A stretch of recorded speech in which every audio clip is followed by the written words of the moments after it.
যেন পক্ষান্তরে আল্লাহরই আনুগত্য করে। জোরে বলেন সুবহানাল্লাহ। 3 নম্বরে আমাদের দায়িত্ব নবীজিকে ভালোবাসা, মহব্বত করা, অনুসরণ করা। এই এদিকে তাকান। সারাটা জীবন আমরা অনেকে সেই ছোটবেলা থেকে শুনে আসছি যে নবীকে কেউ যদি ভালোবাসেন এটা সব আল্লাহ মাফ করে দেবে, জান্নাতে দিয়ে দেবে। এটা শোনেননি? বলেন কুনতুম তুহিব্বুনাল্লাহ ফাত্তাবিউনি ইউহিব্বুকুমুল্লাহ। এই আয়াত পড়ে দলিল দেওয়া হয়। হে নবী আপনি বলুন, যদি তোমরা আল্লাহকে ভালোবাসো দাবি করতে চাও তাহলে আমার অনুসরণ করো। এখানে আমাকে ভালোবাসো এই শব্দটা এই জায়গায় নেই, যদিও রূপক থাকতে পারে, কিন্তু আসল এখানে অর্থ হচ্ছে তাবউন। তাবউন মানে দেখে দেখে চলা। তাবউন মানে কি? একটা মানুষ সামনে যাচ্ছে, কিভাবে হাঁটে, কিভাবে হাত নাড়ায়, কিভাবে মাথা নাড়ায়, ওইভাবে দেখে দেখে ওইভাবে চলার নাম হচ্ছে আরবিতে তাবউন।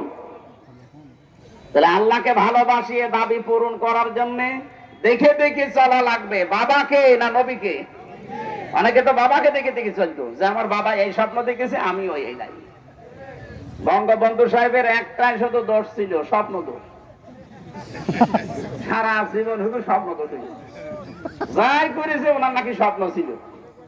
এই জন্য না কোনো দোষ আমরা পাই না, একটা দোষ ছিল। কি দোষ বলেন বলেন? স্বপ্ন দোষ ছিল। এই স্বপ্ন দোষটা যদি না থাকতো তাহলে আমাদের মনে হয় এত কিছু হইতো না। এই স্বপ্ন দোষের কারণে বড় বড় মেগার নাম নিয়েছে, মেগা প্রজেক্টের নাম নিয়ে মেগা ডাকাতি করেছে। কালকে আমিরে জামাত ডক্টর শফিকুর রহমান হাফিজাহুল্লাহ উনি আমাদের কুষ্টিয়া ছিলেন। উনি বলছিলেন এই দেশে যত মেগা প্রকল্প চালু করেছে সব জায়গায় মেগা ডাকাতি করেছে। রূপপুর পারমাণবিক কেন্দ্র নাম শোনেননি? পাবনা। ওখান থেকে 61,000 কোটি টাকার উপরে মারিং কাটিং করেছে। এই স্বপ্নদোষ হয়েছে যার তার ছোট মেয়ে।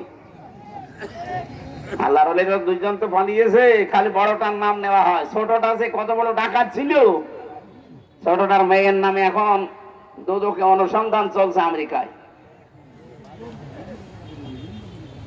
মনে হয় বংশটাই সমস্যা। বংশ যেখানে যেখানে আছে চোর আর ডাকাত ছাড়া তো একটা ভালো মানুষ পাচ্ছি না। বাইরের দেশে যে চুরি করা লাগবে, এই দেশে বদনাম হয়ে যাচ্ছে না?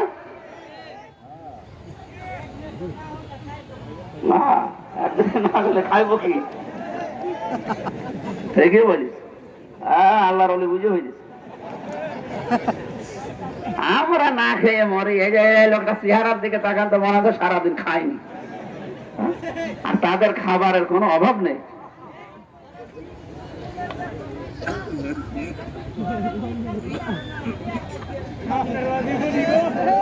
আলহামদুলিল্লাহ ভাই, আপনি চুপ করেন। আলহামদুলিল্লাহ মামা ভাঙতে নেই। আমার ভাইরা, আমি যে কথা বলার জন্য পর্যন্ত আসলাম, রাসূলকে শুধু ভালোবাসায় আলগা ভুয়া ভালোবাসা মেকি মহব্বত করা না, আমাদের অনুসরণের মাধ্যমে প্রমাণ দেওয়া লাগবে। নবীজি একেবারে যারা মিলাদ পড়ে খালি জিলাপি খান আর খেচুড়ি খান, মিলাদ বোঝেন? মিলাদ মানে কি? জন্ম। মিলাদ মানে কি? আপনার কি আছেন না চলে গেছেন? মিলাদ মানে কি বলেন তো? জন্মে নবীজি কি করেছিলেন? আপনি যে 63 দিন জন্মদিন পালন করেন, মিলাদুন নবী পালন করে কয়দিন? 63 দিন।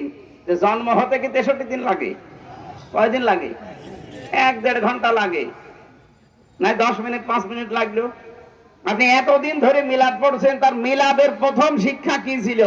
সিরাত ইবনে হিশাম, হযরতে হালিমাতুস সাদিয়া বলেন তাকে আমি প্রথমে জন্মের পরে যে কোলে তুলে নিলাম, ডান স্তন দিলাম তিনি পান করলেন, বাম স্তন দিলাম তিনি মুখ বের করে নিলেন। 3 বার লাগিয়েছি, 3 বারই মুখ বের করে নিলেন। চোখের ইশারা দিয়ে যেন আমাকে বসাতে চায়, মা হালিমা জোর করেন কেন? আমি জানি আমার ডান স্তন অধিকার, আমি তো পান করেছি। বাম স্তন এটা আমার অধিকার না, এটা আমার দুধ ভাই আব্দুল্লাহর অধিকার। আপনার তো একটা ছেলে আছে, তার খাওয়া লাগবে না? হে মা হালিমা, দুনিয়ায়